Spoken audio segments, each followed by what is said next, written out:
ಇವಳು ಇಲ್ಲಿಯವಳಲ್ಲ. ಎಲ್ಲಿಯವಳು?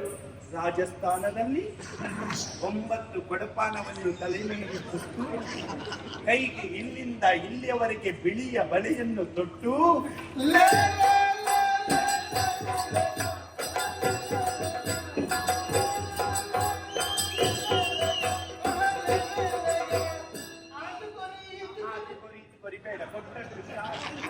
ಅವರು ಪಾಪ 3 ದಿವಸದಲ್ಲಿ ಇಷ್ಟು ಮಾಡಿದ್ರು. ಅದು ನಮ್ಮ ಪುಣ್ಯ.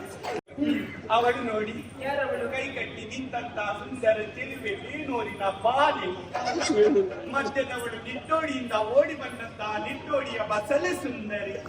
ಅದಕ್ಕೆ ಬಸಳೆ ಅವಳು ಬಾಡಿ ಬಸವಳಿಗೂ ನೋಡಿ ಕೃಷ್ಣನಾಗಿದ್ದಾಳೆ. ಅವಳಿಗೆ ನಿತ್ರಾಣಿ ಕುಮಾರಿ ಅಂತ ಇವಳು ಎಕ್ಕಾರು ಎಕ್ಕಮ್ಮ. ನಾನು ಇಲ್ಲೇ